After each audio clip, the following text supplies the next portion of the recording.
감사합니다. 귀한 시간에 발표 기회를 주셔서 다시 한번 감사드리겠습니다. 제가 오늘 말씀드릴 제목은 왕관절 척즉 통증 증후군에서 초음파와 MRI의 진단 유용성입니다.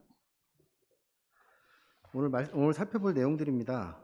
원인과 그 원인과 관계된 아나토미에 대한 설명, 그리고 적절한 검사 방법에 대해서 살펴보겠습니다.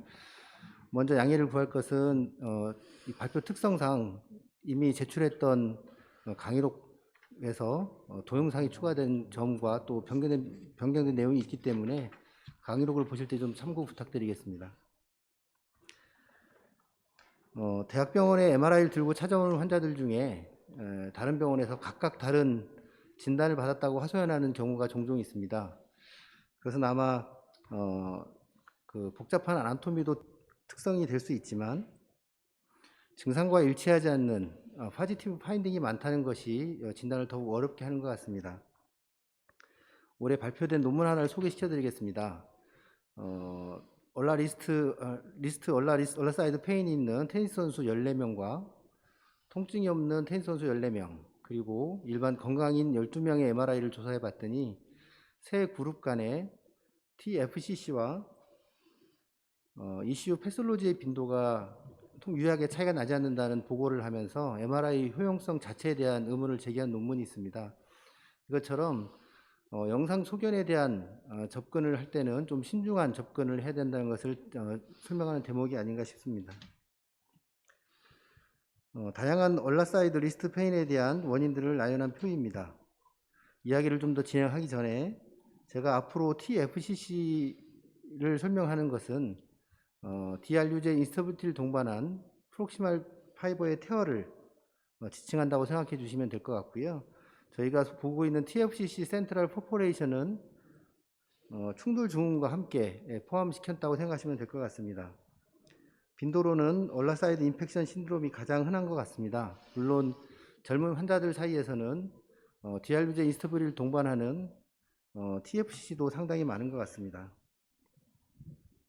간단히 얼라사이드 리스트 페인의 가장 흔한 원인인 얼라사이드 인펙션 신드롬을 살펴보겠습니다.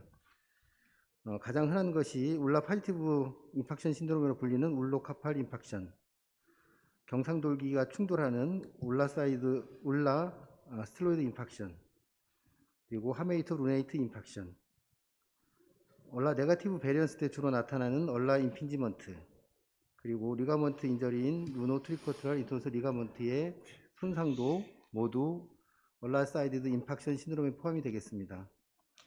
이러한 얼라사이드 인팍션 신드롬은 엑스레이와 추가해서 본의 이데마를 관찰할 수 있는 MRI가 초음파보다는 좀 더 유용한 것 같습니다.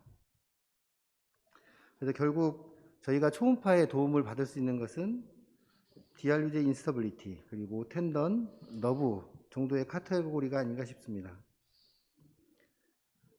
대략적으로 살펴보면 너브와 텐던의 이슈는 초음파 자체의 장점으로 MRI보다는 좀 더 검사에서 유용성을 갖고 있는 것 같습니다. 요즘 핫한 TFCC는 초음파보다는 MRI가 좀 더 유용한 것 같습니다. 하나씩 살펴보겠습니다.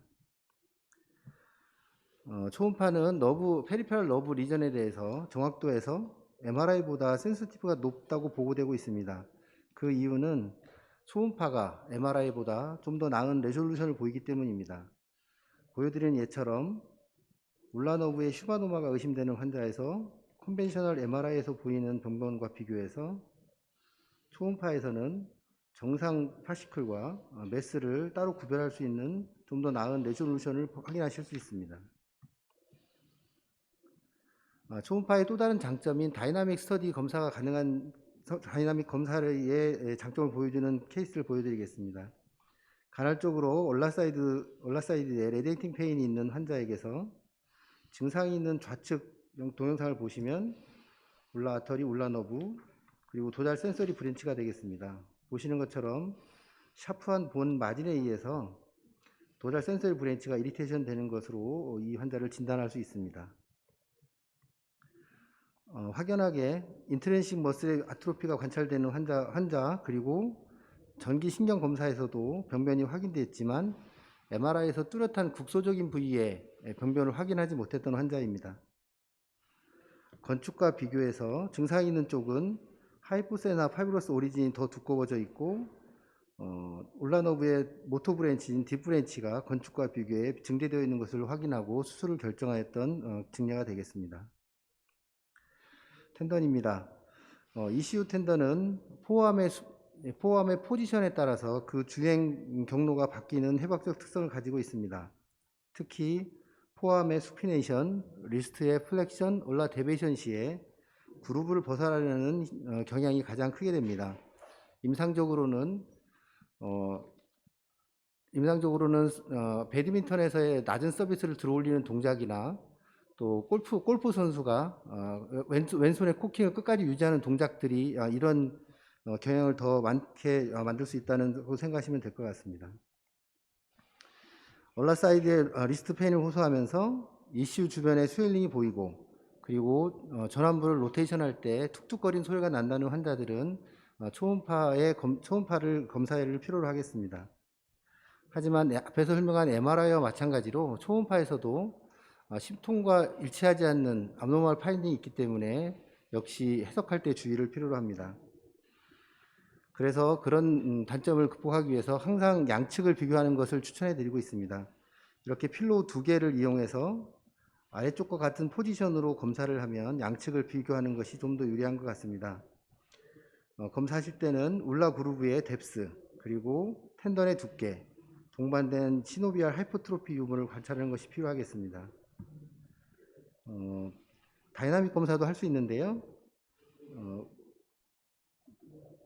초음파를 통해서 ECU 텐던이 다이나믹 검사상으로 서브루세이션이나 이상 소견이 보이는지를 같이 확인하시는 것이 도움이 되겠습니다. RA가 있거나 RA가 없더라도 외상력이 없는 중년의 여성에게서는 반드시 초음파 검사에서 ECU를 포함시켜서 시노바이티스가 동반된 롱지셔널 테어가 있는지 혹은 아이솔레이티드 ECU 테노시노바이티스 있는지를 확인하는 것은 중요한 검사가 되겠습니다. 다음은 TFCC입니다. 제가 우리 전공의 선생님들에게 TFCC의 컴포넌트를 설명할 때 오른쪽에 있는 임금님 의자를 예를 들어 설명하고 있습니다. 방석이 디스크 프로퍼, 그리고 등받이가 메니스커스 호몰로그, 그리고 손잡이에서 횡방향 기둥이 가장 중요한 역할을 하는 볼라, 도잘, 레디올라 리가먼트가 되겠습니다. 그리고 손잡이를 서로 마주보면서 보강하는 울로카팔 리가먼트, 그리고 반대편에 ECU 서브시스, 마지막 등턱은 울라 콜라탈 리가먼트가 되겠습니다. 이보다 더 중요한 개념 하나는 볼라 레디오 울라 리가먼트가 울라 헤드에 인서션하면서 슈퍼피셜한 디스탈 컴포넌트 그리고 딥한 프록시멀 컴포넌트로 나뉘어져 붙게 되는데 이 포비아라고 불리는 부위에 붙는 이 PC 파이버가 DRBJ의 중요한 스테빌라이저 역할을 한다는 것이 2011년 발표된 아이스버그 컨셉입니다. 결과적으로 초음파든 MRI든 TFCC를 진단하기 위해서는 포비아에 붙는 PC 파이버를 얼마나 잘 볼 수 있느냐가 진단의 관건이 될 것 같습니다. 정상 TFCC 소견입니다. 코로나 이미지뿐만 아니라 XR과 세지탈 이미도 살펴보는 것이 필요합니다. 각각 형태를 보면 코로나에서는 바이콘케이브한 보우 타입, 그리고 XR에서는 트라이앵귤라 쉐입, 그리고 디스코이드 쉐입을 보이는 사지탈 뷰가 있겠고 XR에서는 디스탈 파이버와 D 파이버를 각각 구별할 수도 있습니다. 또 하나는 프록시멀 컴포넌트와 디스탈 컴포넌트 사이에 정상적으로 하이 인텐시티 시그널을 보이는 정상적인 구조물이 있다는 것도 알고 계시는 것이 도움이 될 것 같습니다. 당연하게도 1.5 테슬라보다 3.0 테슬라에서 좀 더 높은 정확도를 보고하고 있습니다. 그러면 여기서 과연 TFCC는 모두 3.0 테슬라로 검사를 해야 되는지 하는 의문점이 생깁니다. 저희 교실에서 작년에 발표한 논문 하나를 소개시켜 드리겠습니다. 현재까지 포비아 테어를 가장 정확하게 검사할 수 있다고 알려진 MR 아스로그래피를 통해서 포비아 테어를 확인하고 이에 동반된 TFCC 모폴로지의 변화를 추적해 봤습니다. 그림에서 보시는 것처럼 그 끝 첨부가 울라 사이드에서 레디알 사이드로 옮겨가는 것을 저희는 통계적으로 유의하게 확인하였고, 이러한 변화를 마운틴 탑 사인이라고 명명하였습니다. 같은 환자의 1.5T, 3.0T MRA 사진입니다. 보시면 1.5 테슬라에서는 포베아 테어가 관찰되진 않지만, 보시는 것처럼 마운틴 탑 사인을 관찰하면서 간접적으로 포베아 테어를 추정할 수 있는 것으로 생각됩니다.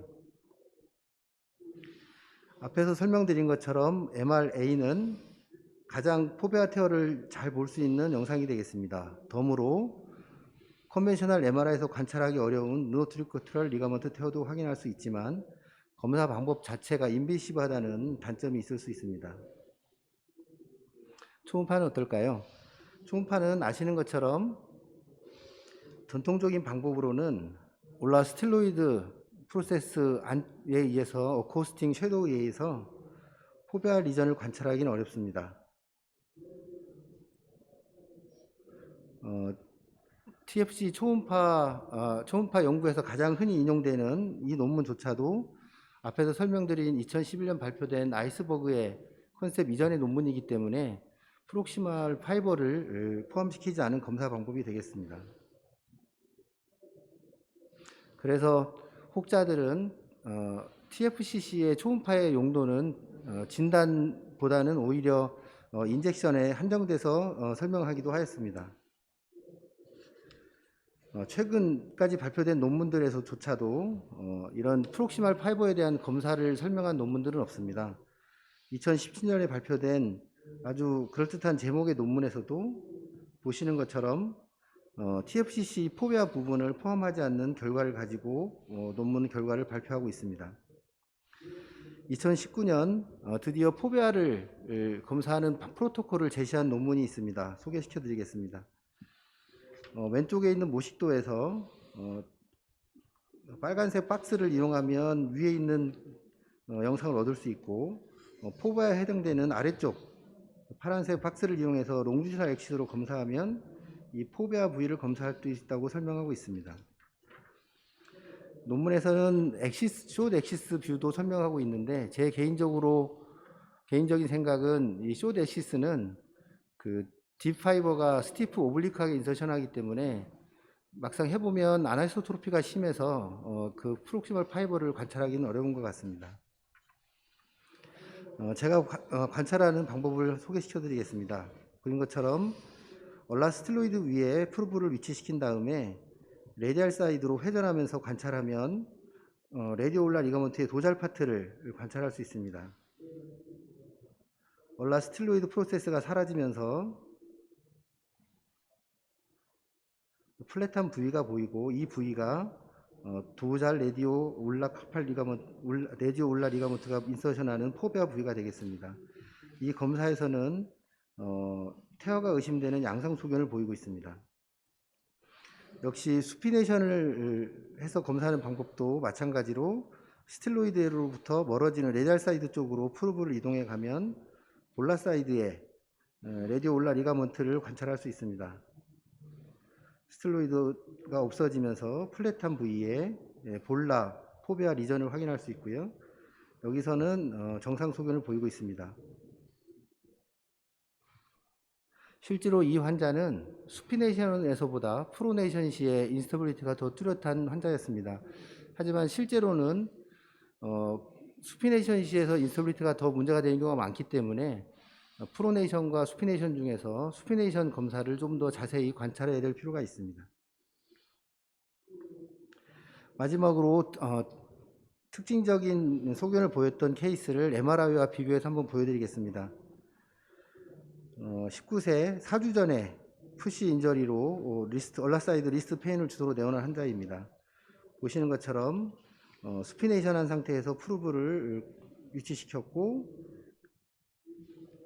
역시 MRI에서는 이 방향에서 프루브를 위치시킨 것 같습니다. 보시는 것처럼 포베아 리전에서 증상이 없는 왼쪽과 비교해서 하이포 에코익한 스웨일링을 보이는 전형적인 에큐트 리가먼트 인저리 소견을 초음파로 확인할 수 있고, MRI에서도 거의 유사한 소견을 보이고 있습니다. 이 환자가 2년이 지나도 호전되지 않는 인스터빌리티를 주소로 내원해서 2년 뒤에 다시 검사를 했습니다. 보시면 역시 두 살에서 먼저 검사한 것이고요. 포베아 부위에서 에큐트한 스웰링은 없어졌지만 정상적인 피부라 패턴이 소실된 크래프트 사인이 관찰되고 있습니다. 수피네이션에서 검사한 소견상에서 포베아 리전에 디펙트가 보이는 소견을 보이고 있고, 이는 MRI에서 관찰되는 D5의 볼라사이드 테어와 거의 유사한 소견을 보이고 있습니다.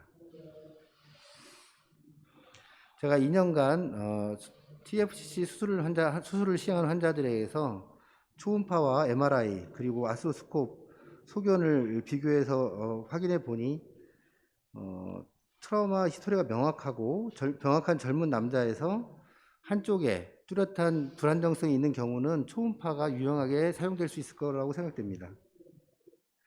테이크홈 메시지입니다. 초음파로 TFCC를 진단하는 것은 아직 좀 더 많은 연구가 필요하겠습니다.